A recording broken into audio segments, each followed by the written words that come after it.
नमस्कार दोस्तों, नारायणी क्लासेस में आपका स्वागत है। मेरा नाम है दीपक और हम लोग अभी स्टार्ट करने जा रहे हैं नाइन्थ क्लास साइंस, ठीक है?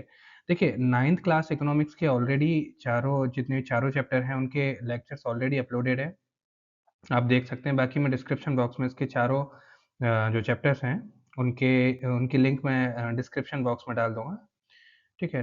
नाइन्थ क्लास इकोनॉमिक्स के चारों चैप्टर हैं और 4 लेक्चर में अपलोडेड हैं ऑलरेडी, ठीक है? बाकी आप चैनल पे जाके देख सकते हैं। चलिए स्टार्ट करते हैं नाइन्थ क्लास साइंस में chapter 1 matters in our surroundings, ठीक है। चलिए दोस्तों, तो स्टार्ट करते हैं। सबसे पहले हम नाइन्थ क्लास साइंस हमने ली है, चैप्टर 1 है हमारा मैटर इन आवर सराउंडिंग। देखिए, स्टार्ट करने से पहले मैं आपको एक इन्फॉर्म कर देता हूँ कि देखिए, अभी नाइन्थ क्लास की साइंस आपकी स्टार्ट हो रही है। इसमें से फिजिक्स के इनिशियली जितने भी फिजिक्स के चैप्टर हैं वो कंटिन्यूसली आपके अपलोड होंगे। मिनिमम एक तो रेगुलर बेसिस पे अपलोड होगा, बाकी और भी ज़्यादा भी हो सकते हैं। बट इसके बाद में फिजिक्स के बाद में आपके केमिस्ट्री के अपलोड होंगे एंड फिर फाइनली बायोलॉजी के आपके होंगे, ठीक है?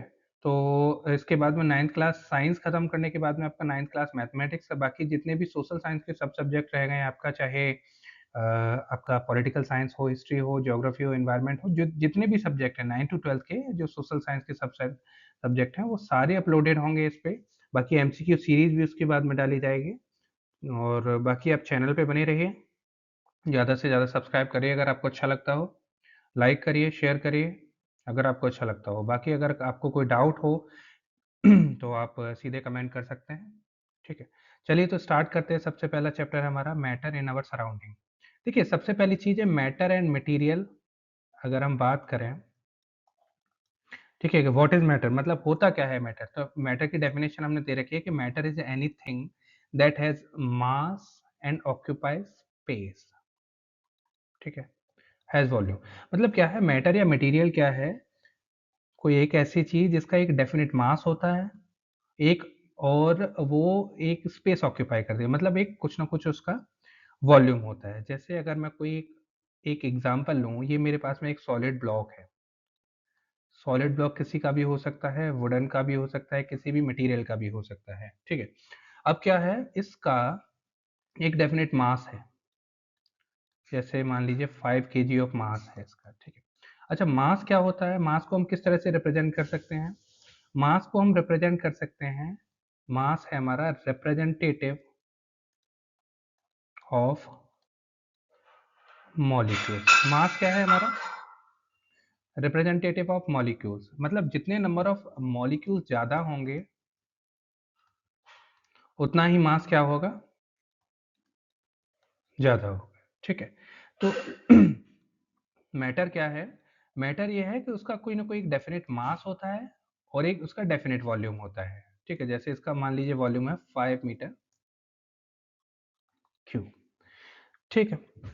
अच्छा, अब देखते हैं कंपोजिशन ऑफ मैटर क्या है। Matter is made up of टिनी particles. बहुत सारे टिनी पार्ट, छोटे छोटे पार्टिकल से बना होता है, जिनको क्या बोलते हैं हम? एटम्स और मॉलिक्यूल्स कहते हैं। देखिए, इसी जो हमने एग्जांपल लिया है, उसी में हम देखते हैं कि देखिए, ये जो हमारा सॉलिड ब्लॉक है, जिसे हम मैटर या मटेरियल बोल रहे हैं, ये क्या होता है? अगर माइक्रोस्कोपिकली देखें तो ये बहुत छोटे छोटे एटम से हमारा बना होता है,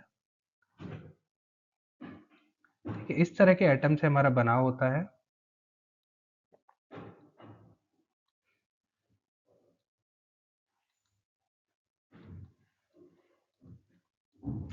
ठीक है? Matter is made up of टिनी particle को, और ये जो हैं हमारे, इनको हम बोलते हैं एटम्स और मॉलिक्यूल्स,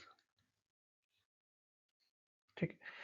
मैटर कैन एग्जिस्ट, ये किन किन स्टेट्स में एग्जिस्ट कर सकता है? सॉलिड में एग्जिस्ट कर सकता है, लिक्विड में एग्जिस्ट कर सकता है और गैस में एग्जिस्ट करता है। देखिए, अभी जितने भी मैटर ऑफ स्टेट हैं, हम आगे सारे पूरी तरह से डिफाइन करेंगे उनको, लेकिन अभी एक छोटा सा एक मतलब छोटे से एग्जाम्पल से हम समझ सकते हैं।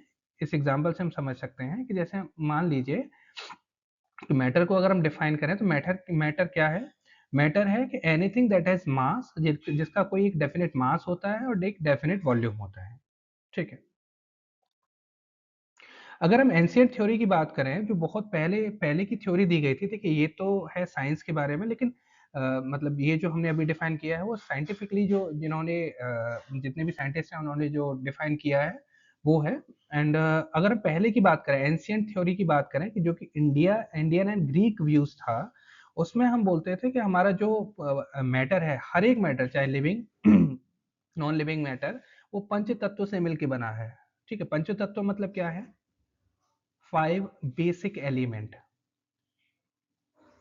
ठीक है, इंडियन एंड ग्रीक व्यूज की हम बात कर रहे हैं, तो all matter is made up of 5 basic element. पंच तत्व कौन कौन से थे? पृथ्वी, जल, अग्नि, वायु एंड आकाश। ठीक है, तो ये हमारा एंशियंट व्यूज था। बट ये साइंटिफिकली हमने ये डिफाइन किया है, जब से मतलब ये साइंटिस्ट ने डिफाइन किया है कि ये सारे मॉलिक्यूल्स, एटम।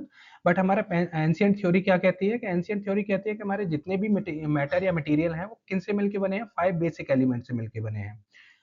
ये दे रखे हमारे पृथ्वी, जल, अग्नि, वायु एंड आकाश। ठीक है, देखिए अब एक हम एग्जांपल लेते हैं, वही एग्जांपल लेते हैं जो हमने लास्ट स्लाइड में लिया था। एक कोई सॉलिड ब्लॉक है हमारे पास में, किसी का भी हो सकता है, वुडन का, किसी मेटल का, किसी का भी हो सकता है।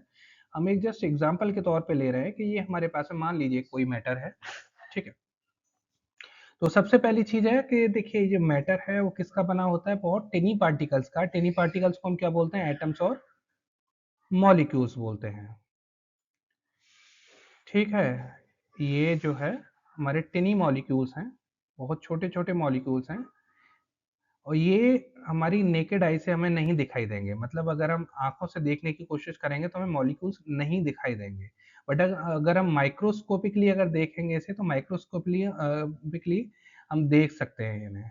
ठीक है, तो देखिए सबसे पहली चीज है कि फिजिकल नेचर ऑफ मैटर की अगर हम बात करें, देखिए फिजिकल नेचर का मतलब ये है कि जो भी चीज हम अगर देख सकते हैं, महसूस कर सकते हैं, वो फिजिकल कैरेक्टरिस्टिक्स हैं उसके। तो सबसे पहली चीज है कि matter is made up of टिनी particles. ठीक है, ये टिनी पार्टिकल्स हैं, इनको हम बोलते हैं मॉलिक्यूल्स और एटम्स।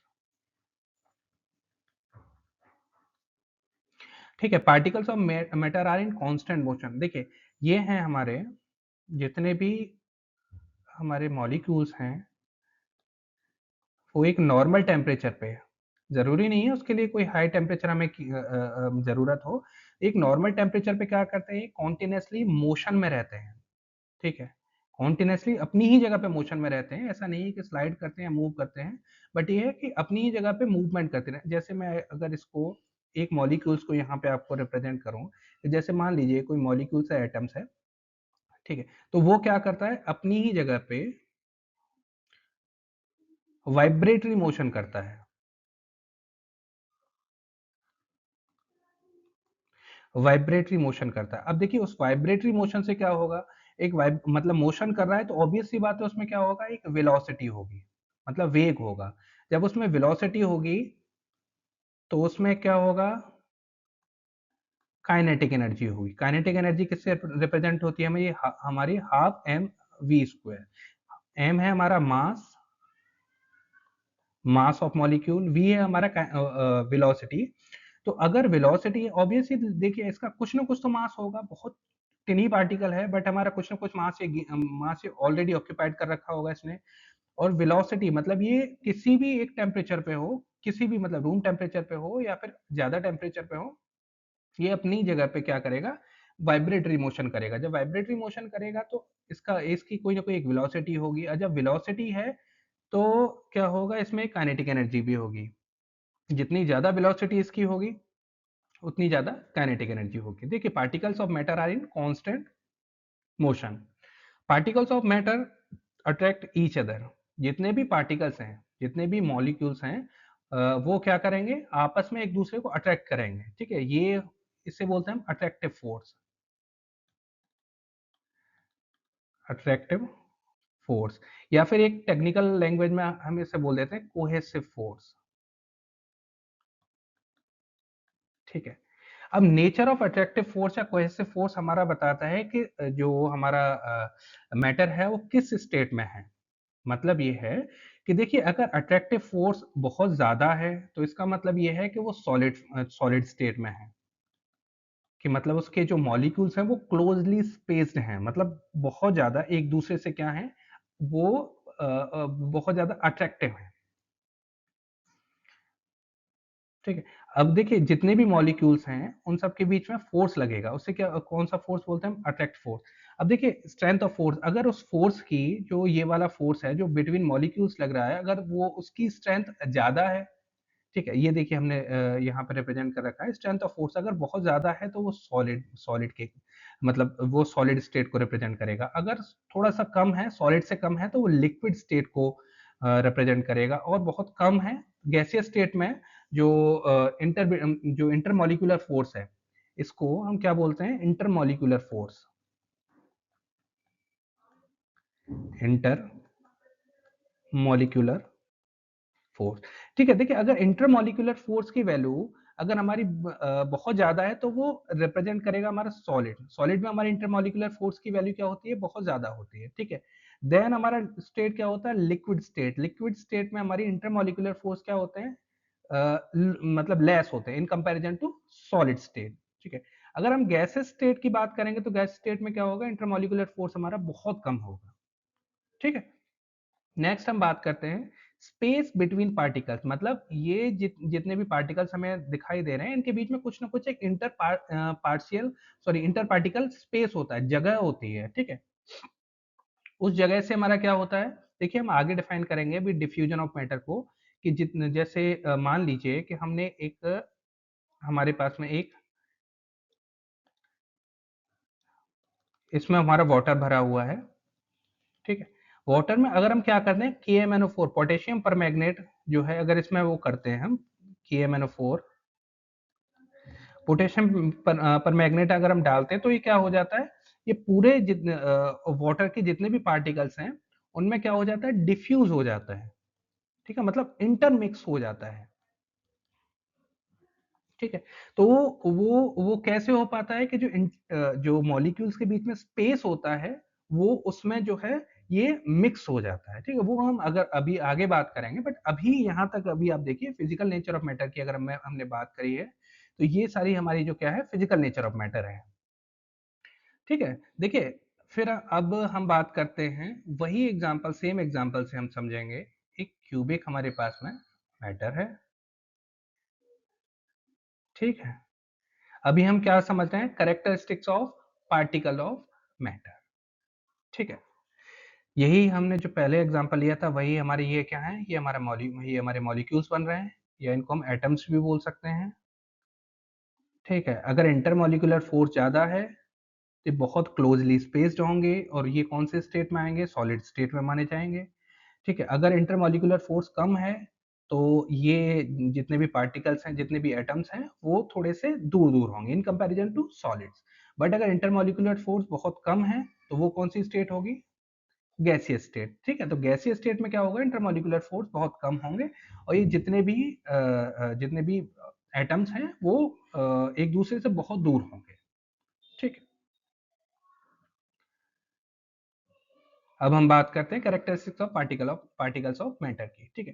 देखिए particles of matter have space, inter particle space, जैसा कि हम पिछली वाली स्लाइड में भी देख चुके हैं कि देखिए इनके बीच में क्या होता है, स्पेस होता है, जगह होती है, खाली जगह होती है between them. Particles of matter are continuously moving, ये हम पहले भी देख चुके हैं। देखिए किसी एक अगर हम एटम को लें, तो वो एटम क्या करेगा, अपनी ही जगह पे वाइब्रेटरी मोशन करेगा, अपनी ही जगह पे क्या करेगा, वाइब्रेटरी मोशन करेगा, ठीक है। अब उस वाइब्रेटरी मोशन से क्या होगा, एक बार और हम देख लेते हैं, जैसे पहले भी हम देख चुके हैं। उस वाइब्रेटरी मोशन से क्या होगा, एक वेलोसिटी जनरेट होगी, ठीक है।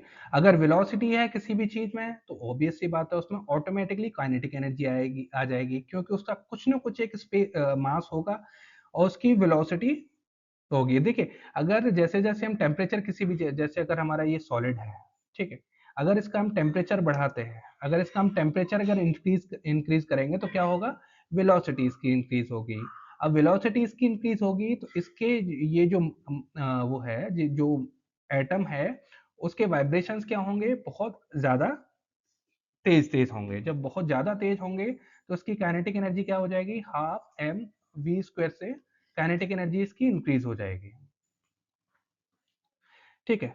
नेक्स्ट चीज हम देखते हैं, particles of matter attract each other, ये हम देख चुके हैं। Particles of matter are very small, ठीक है। अब देखिए ये तो हमने ये इसमें सॉलिड में ये एटम्स हमने पार्टिकल्स या एटम्स हमने दिखा दिए हैं, ठीक है? बट ऐसे नहीं होते हैं कि हम नेकेड आई से देख नहीं सकते इनको। इनके लिए हमें माइक्रोस्कोप चाहिए होगा।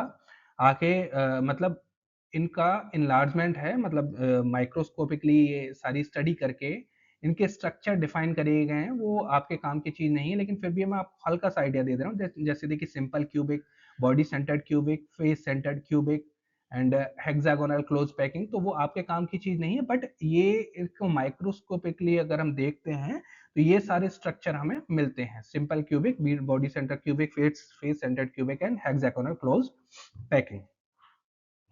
ठीक है, ये पोटेशियम परमैंगनेट वाला हम एग्जांपल देख चुके हैं। ठीक है, नेक्स्ट चलते हैं अब आगे। चलिए देखिए नेक्स्ट बात करते हैं हम स्टेट्स ऑफ मैटर। कोई भी मैटर या मटेरियल वो किन किन स्टेट्स में रह सकता है। देखिए वैसे तो खैर और भी ज्यादा स्टेट्स हैं, जैसे solid, liquid, gas, plasma and आगे भी एक बोस आइंस्टाइन वो है, बट हम जो मेनली स्टडी करेंगे अभी 3 स्टेट की स्टडी करेंगे, solid, liquid and gas state. ठीक है, सबसे पहली चीज अगर हम बात करेंगे, वही सेम एग्जांपल हमारा हर जगह चलेगा। ये हमने 3D व्यू दिखा रखा है किसी भी एक मैटर का। ठीक है, देखिए सबसे पहली चीज हम बात करेंगे सॉलिड की। ठीक है, particles are tightly packed in a fixed pattern. ठीक है, सॉलिड स्टेट की अगर हम बात करेंगे तो जितने भी इसके पार्टिकल्स हैं, जितने भी इसके मॉलिक्यूल्स हैं, जितने भी एटम्स हैं, वो क्लोजली पैक्ड होंगे। अब क्लोजली पैक्ड हैं तो उसमें इंटरमॉलिक्यूलर फोर्स क्या होगा? बहुत ज्यादा होगा। ठीक है, इंटरमॉलिक्यूलर फोर्स क्या होगा? बहुत ज्यादा होगा। ये क्लोजली टाइटली पैक्ड है। ठीक है, इस तरह से इनके बीच में इंटर पार्टिकल स्पेस क्या होगा? बहुत कम होगा। जो इंटर पार्टिकल स्पेस हमने पढ़ा है वो बहुत कम होगा। ठीक है, ये हमारा मॉलिक्यूल है, सॉरी एटम है। इस तरह से ये अपनी जगह पे मोशन कर रहा है। ठीक है, नेक्स्ट है हमारा सॉलिड स्टेट के केस में very strong force of attraction. Very strong force of attraction between particles. ठीक है, अब देखिए किसी भी चीज को बांधे रखने के लिए हमें किस चीज की जरूरत होती है? जैसे मान लीजिए कि हमारे पास में ये 5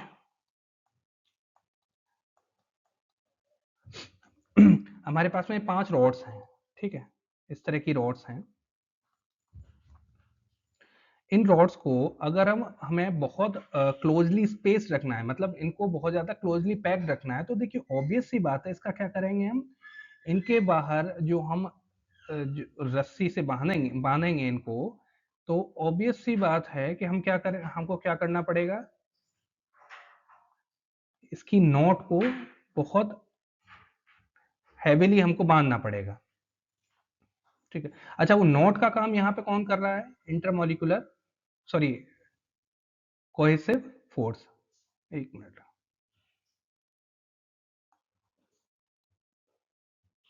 यहाँ पे जो जो इनको बांधे रख रहा है वो कौन सा है? कोहेसिव फोर्स है। कोहेसिव फोर्स की वजह से क्या है? कोहेसिव, देखिए दो फोर्सेस हैं हमारे। एक है हमारा कोहेसिव फोर्स एंड सेकंड है हमारा एडहेसिव फोर्स। कोहेसिव फोर्स किस किस के बीच में लगता है? कोहेसिव फोर्स लगता है सेम मैटर के पार्टिकल्स के बीच में। मतलब कोई एक सेम मटेरियल है, उसके जो पार्टिकल्स के बीच में जो फोर्स लगता है उसको कोहेसिव फोर्स बोलते हैं। और डिफरेंट मैटर के पार्टिकल्स के बीच में जो फोर्स लगता है उसको हम एडहेसिव फोर्स बोलते हैं। ठीक है, तो जो सॉलिड स्टेट होता है उसमें कोहेसिव फोर्स की वैल्यू क्या होती है? बहुत ज्यादा होती है, क्योंकि ये क्लोजली स्पेस्ड होते हैं। Solid state are definite in shape and definite in volume. इनकी शेप क्या होती है? फिक्स होती है। एंड वॉल्यूम क्या होता है? वॉल्यूम भी फिक्स होता है। ठीक है, नेक्स्ट बात करते हैं हम लिक्विड स्टेट की। लिक्विड स्टेट में क्या होता है? Particles are close but not as tightly as in solids. मतलब अगर वो टाइटली कम है, मतलब इन कंपैरिजन टू सॉलिड्स, तो इसका मतलब क्या है कि उनमें जो कोहेसिव फोर्स की वैल्यू है, कोहेसिव फोर्स इन लिक्विड्स क्या होगा, less in comparison to solids. ठीक है, weaker attraction compare to solids. ठीक है, अट्रैक्शन फोर्स क्या होगा, वीकर होगा in comparison to solids, but बहुत ज्यादा होगा इन कंपैरिजन टू गैसेस। ठीक है, particle slides and flow over each other, no definite shape but definite volume, इसकी कोई शेप नहीं होती है। ठीक है, जैसे कि अगर हम देखें, जैसे वाटर है, ठीक है, वाटर हमारा लिक्विड है, तो क्या है, वाटर की कोई शेप नहीं है, बट जिस भी कंटेनर में हम डाल देंगे उसी कंटेनर की शेप ले लेगा वो। ठीक है, बट उसका डेफिनेट वॉल्यूम होता है। जैसे मान लीजिए कि हम 5 metre cube volume of water हम किसी में पोर कर रहे हैं, ठीक है, तो उसका वॉल्यूम जो है वो फिक्स है। आफ्टर हम पोर कर रहे हैं किसी भी एक पॉट में, तो क्या होगा, वो वॉल्यूम सेम रहेगा, वॉल्यूम 5 मीटर क्यूब ही रहेगा, हम किसी भी पॉट में अगर डाल रहे हैं, बट उसका जो शेप है वो शेप आफ्टर पॉट में डालने के बाद में पॉट का शेप ले लेगा, बट जो वॉल्यूम है बिफोर एंड आफ्टर वो सेम रहेगा। ठीक है, नेक्स्ट बात करेंगे हम गैसेस पे, गैस स्टेट पे। गैस स्टेट में क्या होगा, particles are very far apart. ठीक है, पार्टिकल्स क्या होंगे, ये जितने भी पार्टिकल्स हैं वो क्या होंगे, दूर दूर होंगे। ठीक है, जैसे ये मैं आपको रिप्रेजेंट कर दे रहा हूँ, थोड़ा सा इसी में, इसी फिगर में रिप्रेजेंट कर दे रहा हूँ कि किस तरह से इसके जो पार्टिकल्स होंगे वो किस तरह से होंगे।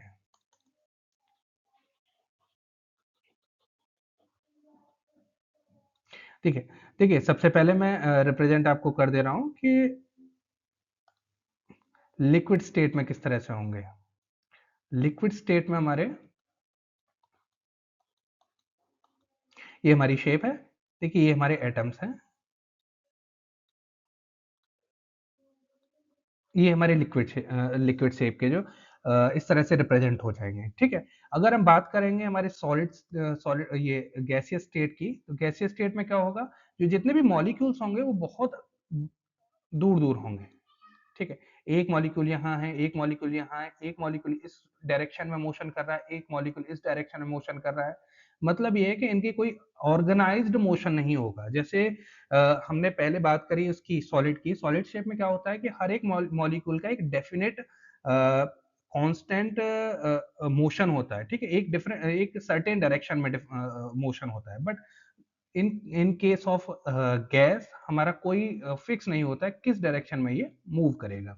ठीक है, नेक्स्ट है हमारा negligible force of attraction. Force of attraction क्या होगा, बहुत कम होगा इन कंपैरिजन टू, अगर लिक्विड एंड सॉलिड की बात करें तो बहुत कम फोर्स ऑफ अट्रैक्शन होगा। ठीक है, एंड इंटरमॉलिक्यूलर फोर्स भी बहुत कम होगा। इंटरमॉलिक्यूलर फोर्स अगर कम है तो ये जो इंटरमॉलिक्यूलर फोर्स है वो जितना ज्यादा होगा, जो शेप है उतनी ही क्लोजली स्पेस्ड होगी। ठीक है, और लिक्विड के केस में वो कम होगा in comparison to solid, but ज्यादा होगा in comparison to gas. Particles move freely and randomly and high speed. ठीक है, जैसा कि हमने बताया कि इनकी कोई सर्टेन डायरेक्शन नहीं होती, किसी भी डायरेक्शन में फ्रीली घूमते हैं। ठीक है, ये जो मॉलिक्यूल्स हैं किसी भी डायरेक्शन में जा रहे हैं, कहीं भी जा रहे हैं, इनको कोई मतलब नहीं है कि एक डेफिनेट ऑर्डर से, एक डेफिनेट डायरेक्शन से। ठीक है, वो किसी भी डायरेक्शन में रैंडमली मूव कर रहे हैं। ठीक है, नेक्स्ट हमारा नो डेफिनेट शेप और वॉल्यूम। ठीक है, अगर लिक्विड का क्या था, लिक्विड का बेशक शेप फिक्स नहीं था बट वॉल्यूम फिक्स था, बट इनका ना तो वॉल्यूम फिक्स है ना शेप फिक्स है, और ये हाईली कंप्रेसिबल होते हैं। ये जो हमारी गैसेस हैं वो हाईली कंप्रेसिबल होते हैं, आगे हम पढ़ेंगे इसको। ठीक है, देखिए नेक्स्ट है हमारा changes of state of matter. देखिए ये चीज हम देख चुके हैं, कोई भी मैटर किन स्टेट में रह सकता है, सबसे पहले solid, liquid and gaseous state में रह सकता है। ठीक है, वो हम डिफाइन कर चुके हैं पहले। अब सबसे पहली चीज हम बात करते हैं कि कोई भी मैटर, कोई भी मटेरियल हमारा एक स्टेट से दूसरी स्टेट में किस तरह से, जैसे एक एक केस हमने लिया वाटर का।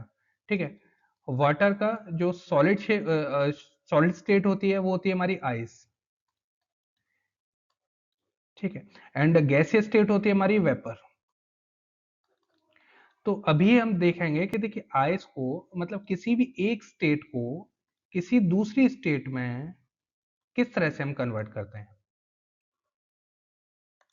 ठीक है, इसके लिए एक एग्जांपल हमने लिया है वाटर का।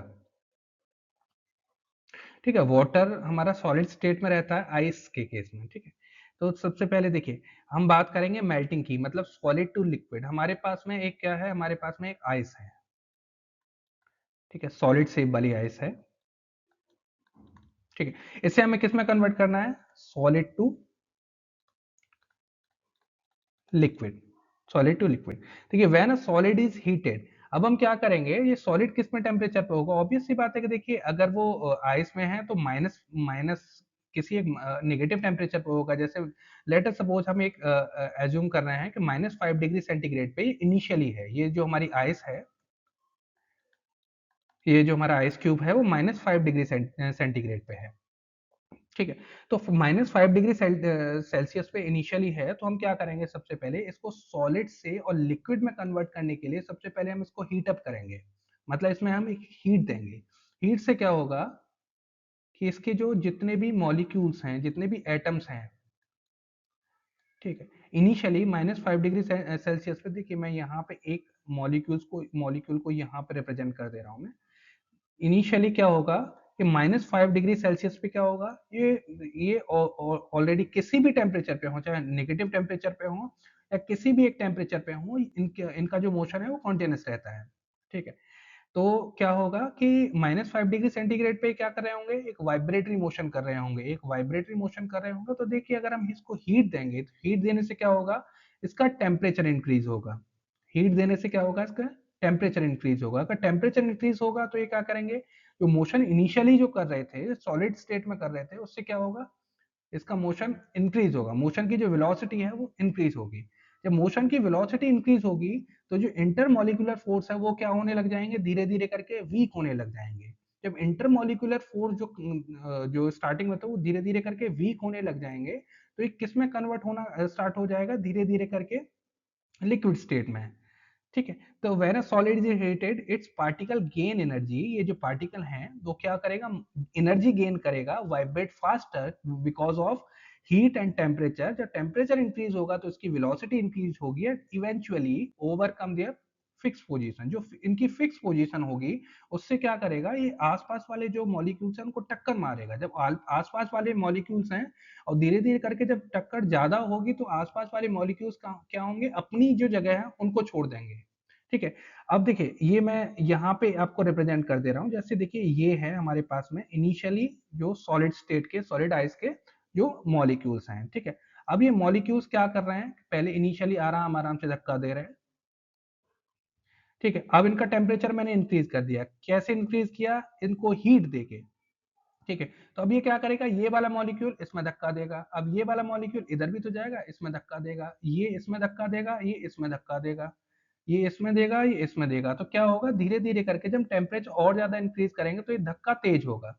और जब धक्का तेज होगा तो इंटरमॉलिक्यूलर फोर्स क्या होंगे, इनके वीक होने स्टार्ट होने लग जाएंगे। जब इंटरमॉलिक्यूलर फोर्स वीक होने स्टार्ट हो जाएंगे तो ये क्या होगा, ये अपनी जो फिक्स पोजीशन थी उससे डिस्प्लेस हो जाएगा, कि मतलब कभी इधर आ जाएगा, मतलब जो फिक्स पोजीशन इसकी है वो अपनी फिक्स पोजीशन पे नहीं रहेगा।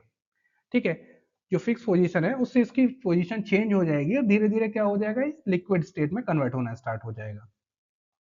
ठीक है, तो सबसे पहले जो -5 डिग्री सेल्सियस से कहां पे जाएगा, ये 0 डिग्री सेल्सियस पे। देखिए जो हीट है, जो हीट जो दी जाएगी उस हीट को हम बोलेंगे सेंसिबल हीट। सेंसिबल हीट, देखिए सेंसिबल हीट क्या होती है, जो हीट हमारी टेम्परेचर को चेंज करने के लिए दी जाती है वो हमारी सेंसिबल हीट होती है। ठीक है, तो -5 डिग्री सेल्सियस की आइस से और 0 डिग्री सेल्सियस की आइस तक जो हीट हमारी यूज होगी वो होगी हमारी सेंसिबल हीट। ठीक है, अब हमारा जो मैटर है वो कहाँ पहुंच गया, 0 डिग्री सेल्सियस के आइस पे पहुंच गया। ठीक है, 0 डिग्री सेल्सियस की आइस पे। अब हमें किस में कन्वर्ट करना है, लिक्विड में कन्वर्ट करना है। तो 0 डिग्री सेल्सियस की हमारी आइस है, तो 0 डिग्री सेल्सियस की आइस को अब 0 डिग्री सेल्सियस के लिक्विड में कन्वर्ट करना है, यानी कि वाटर में कन्वर्ट करना है हमें।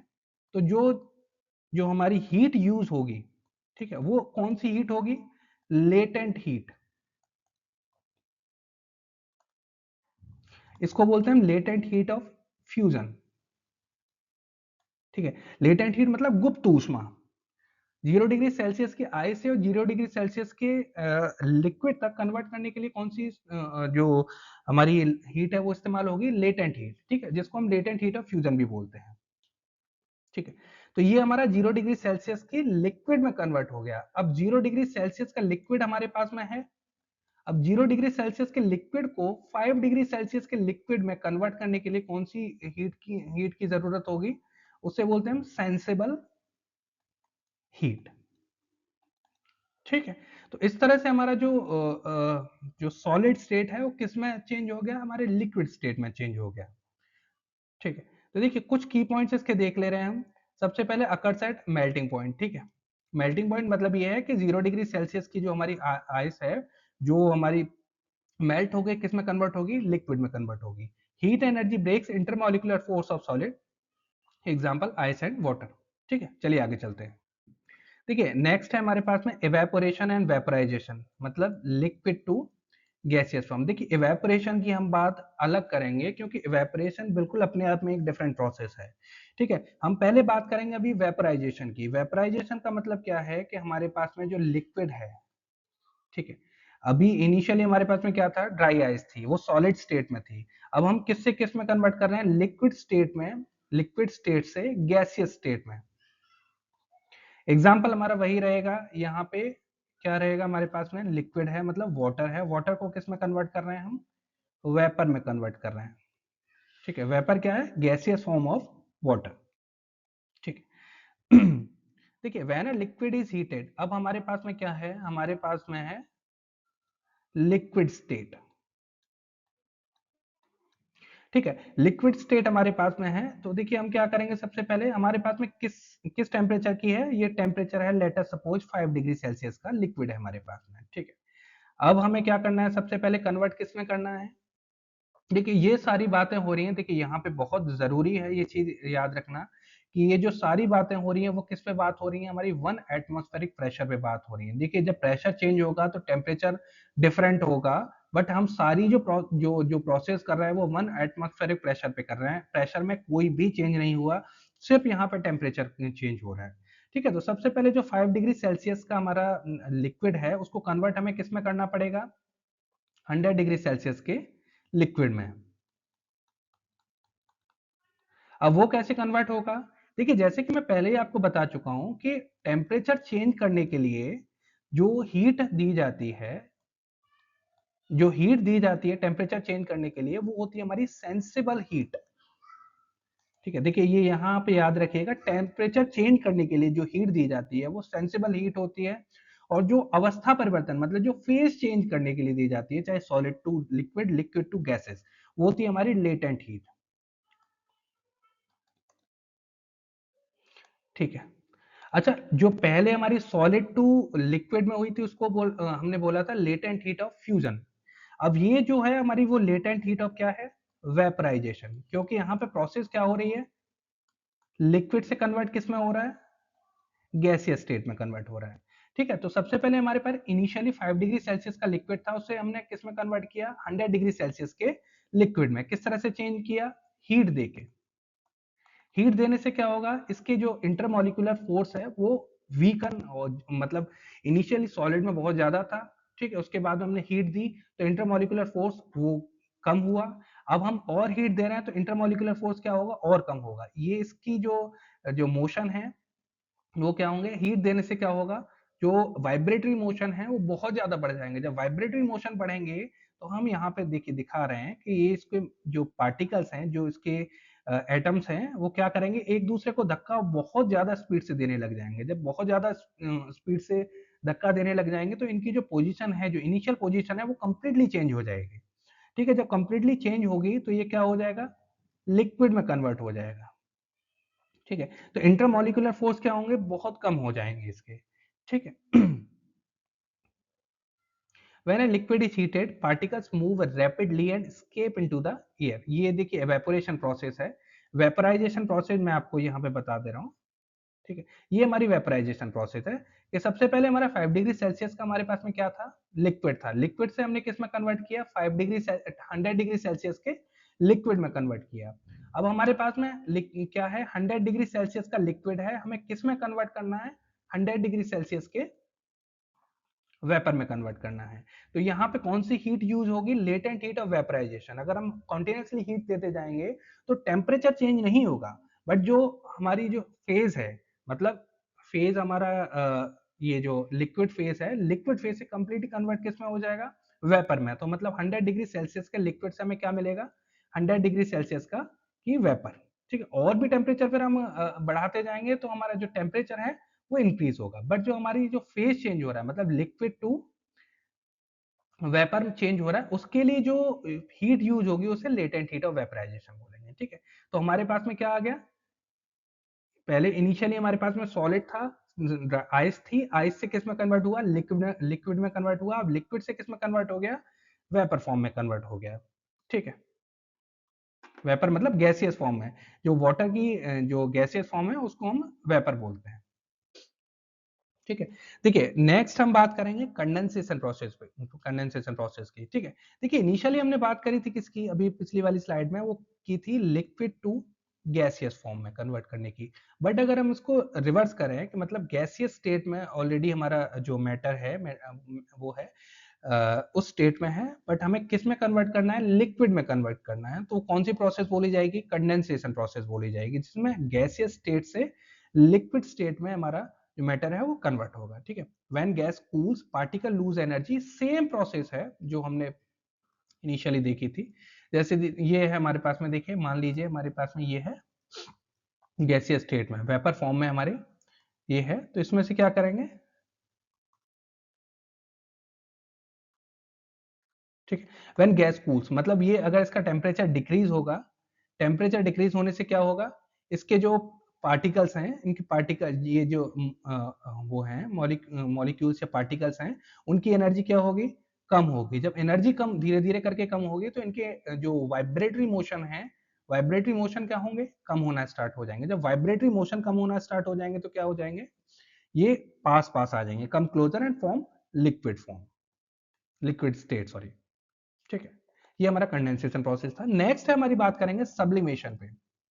ठीक है, ये तो हमारी जो हम बात कर रहे थे इनिशियली, ये जो हमारी नॉर्मल प्रोसेस है कि सॉलिड से लिक्विड एंड लिक्विड से गैसियस फॉर्म है। जैसे अगर हमारा वाटर सॉरी ये आइस है, आइस को हम हीट देते हैं, किस में कन्वर्ट हो जाता है, लिक्विड में कन्वर्ट हो जाता है। लिक्विड को अगर हम हीट देते हैं, किस में कन्वर्ट हो जाता है, वेपर फॉर्म में या गैसियस फॉर्म में।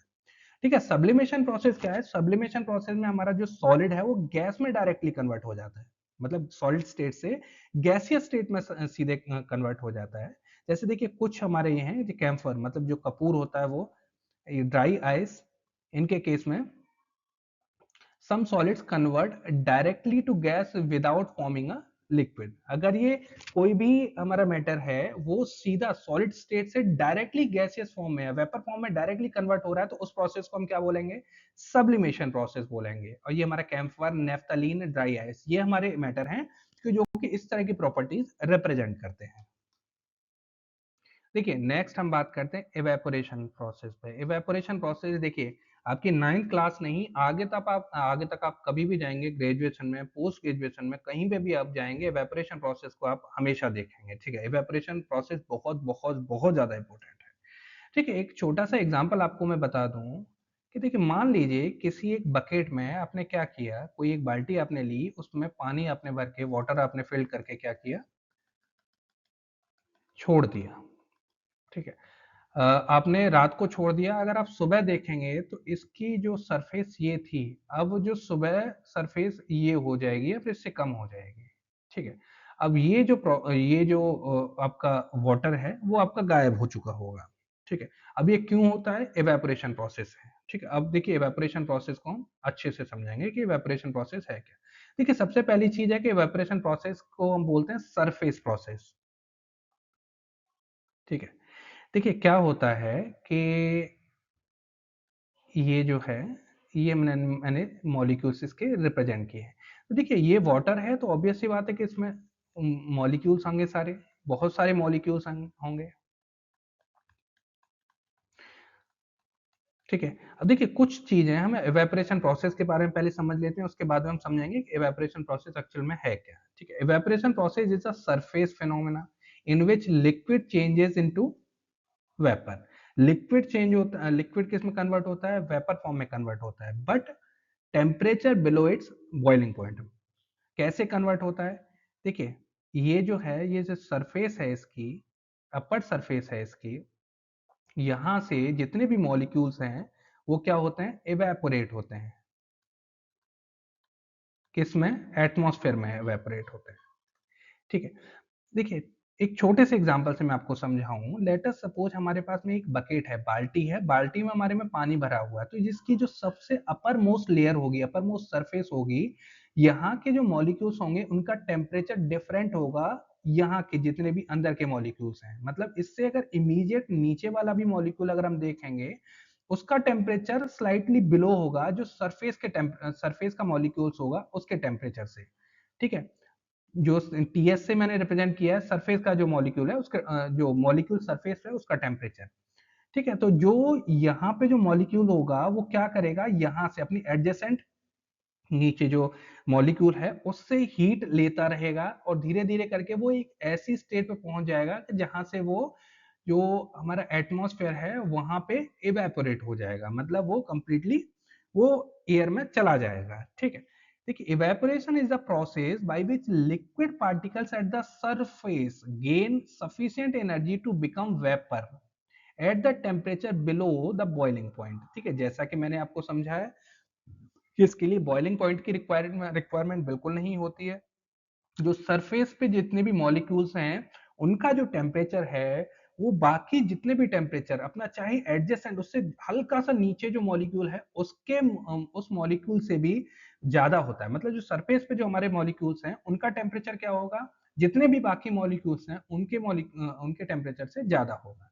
ठीक है, तो एक ये जो है सरफेस पे जितने भी मॉलिक्यूल्स हैं, जब टेम्परेचर ज्यादा होगा तो एक कंडीशन ऐसी आएगी कि ये सफिशिएंट एनर्जी गेन कर लेंगे, किसके लिए, वो वेपर में कन्वर्ट होने के लिए। ठीक है, थ्रू इवेपोरेशन प्रोसेस। ठीक, at temperature below the boiling point. some particles at the surface have more energy than others. These high energy particles break free from the surface and escape into the air. कहां पे चले जाएंगे, air में चले जाएंगे। ठीक है, evaporate होके एयर में चले जाएंगे। The remaining liquid becomes cooler. ठीक है, देखिए एक एग्जांपल मैं आपको बताऊं, नेल पॉलिश कभी कभी लीजिएगा। नेल पॉलिश अगर आप अपनी हथेली पे अगर आप रखेंगे तो आपको कुछ टाइम बाद में ठंडा ठंडा सा फील होगा। ठीक है, वो क्यों फील होगा, वो इवेपोरेशन प्रोसेस की वजह से फील होगा, क्योंकि जितने भी हमारे पाम के मॉलिक्यूल्स हैं उन पे से वो हीट लेके क्या कर देगा, जो सरफेस के मॉलिक्यूल्स को इवेपोरेट कर देगा। ठीक है, तो जो बाकी के जो अंदर मॉलिक्यूल्स बचेंगे वो क्या हो जाएंगे, ठंडे मतलब हो जाएंगे, वो कूलर हो जाएंगे in comparison to surface molecules. The remaining liquid becomes cooler because high energy particles have left. ठीक है, जो हाई एनर्जी पार्टिकल्स होंगे वो सरफेस पे होंगे। अच्छा, एक बार ये जितने भी सरफेस में मॉलिक्यूल्स हैं मान लीजिए ये चले गए तो क्या होंगे, जो नीचे वाले मॉलिक्यूल्स होंगे वो इसकी सरफेस की जगह वो कर लेंगे, सरफेस की जगह ले लेंगे। जब ये सरफेस के जो मॉलिक्यूल्स हैं वो भी इवेपोरेट हो जाएंगे तो धीरे धीरे करके ये प्रोसेस जो है, इसी वजह से हमारे अगर रात में अगर हम पानी भर के रख देंगे तो धीरे धीरे क्या होगा कि इसकी जो अपर सरफेस है वो धीरे धीरे करके क्या हो जाएगी, डिक्रीज होना स्टार्ट हो जाएगी। अब वैसे रखे रहने देंगे हम तो क्या हो जाएगा, धीरे धीरे करके कंप्लीटली इवेपोरेट हो जाएगा पानी पूरा। ठीक है, देखिए ये तो बात हुई हमारी इवेपोरेशन प्रोसेस की। अब कौन कौन से ऐसे ऐसे फैक्टर हैं कि जो इवेपोरेशन प्रोसेस को अफेक्ट करते हैं। देखिए सबसे पहली चीज, अगर टेम्परेचर ज्यादा होगा, टेम्परेचर ज्यादा होगा तो क्या होगा, इवेपोरेशन इंक्रीज हो जाएगा, कि मतलब जो सरफेस के मॉलिक्यूल्स हैं वो जल्दी जल्दी क्या होना स्टार्ट कर देंगे, इवेपोरेट होना स्टार्ट कर देंगे, जितने भी सरफेस के मॉलिक्यूल्स हैं। फिर उसके जैसे ही इवेपोरेट होंगे तो नीचे वाले जो मॉलिक्यूल हैं, इससे जो एडजेसेंट मॉलिक्यूल्स हैं वो इसकी जगह ले लेंगे, तो ये नई सरफेस बन जाएगी। धीरे धीरे करके क्या होगा, टेम्परेचर अगर इंक्रीज होगा, इसका टेम्परेचर ज्यादा हुआ तो इवेपोरेशन प्रोसेस रैपिडली होगी। ठीक है, नेक्स्ट हमारी, क्योंकि देखिए हम जानते हैं कि इवेपोरेशन प्रोसेस क्या है, सरफेस प्रोसेस है। ठीक है, जो इवेपोरेशन प्रोसेस होती है वो सरफेस के थ्रू होती है, तो सरफेस एरिया अगर हमारा ज्यादा होगा तो उतनी जो इवेपोरेशन रेट होगी वो उतनी ही ज्यादा होगी हमारी। ठीक है, अच्छा विंड स्पीड, जो इसके आसपास की जितनी भी हवा है, जितने की आसपास की जितनी भी हवा है, जिसमें ये इवेपोरेट हो रहे हैं, अगर विंड स्पीड हमारी ज्यादा होगी तो इवेपोरेशन प्रोसेस क्या होगा हमारा, इंक्रीज होगा, मतलब ज्यादा होगा। ठीक है। नेक्स्ट है हमारा ह्यूमिडिटी। अगर हमारा इसमें क्या बोलते हैं, एयर में मॉइस्चर अगर मतलब ह्यूमिडिटी ह्यूमिडिटी अगर ज्यादा होगी, ह्यूमिडिटी अगर ज्यादा होगी तो इवेपोरेशन क्या होगा, कम होगा, क्योंकि इसकी ये जो पार्टिकल्स हैं, मोशन है, ये मॉलिक्यूल्स हैं, वो कहाँ जा रहे हैं हमारे, एयर में जा रहे हैं। जब एयर में कैपेसिटी कम होगी गेन करने की, क्योंकि इसमें ऑलरेडी मॉइस्चर है, तो क्या हो जाएगा, इवेपोरेशन रेट क्या हो जाएगा, रेट ऑफ इवेपोरेशन कम हो जाएगा। ठीक है। जैसे ये सारे रियल लाइफ एग्जांपल हैं, जैसे drying of clothes, sweet sweat drawing on the skin, मतलब जैसे अगर हमारे कपड़े हैं, कपड़े अगर हम सुखाते हैं, तो अगर वहां पे अगर हवा चल रही है, देखिए हवा चल रही है तो वो कपड़े जल्दी सूख जाते हैं। ठीक है। इसीलिए हम गर्मियों में क्या पहनते हैं, कॉटन के कपड़े पहनते हैं, जिससे हमारा जो कॉटन क्या करता है, स्वेट स्वेट को अब्जॉर्ब करके और एयर में हमारा क्या कर देता है, इवेपोरेट कर देता है। ये सारे हमारे एग्जाम्पल हैं। ठीक है। तो बाकी देखिए आपका चैप्टर 1 खत्म होता है यहाँ पे। बाकी चैप्टर 2 आपका बहुत जल्दी अपलोड होगा, हो सकता है शायद कल अपलोड हो।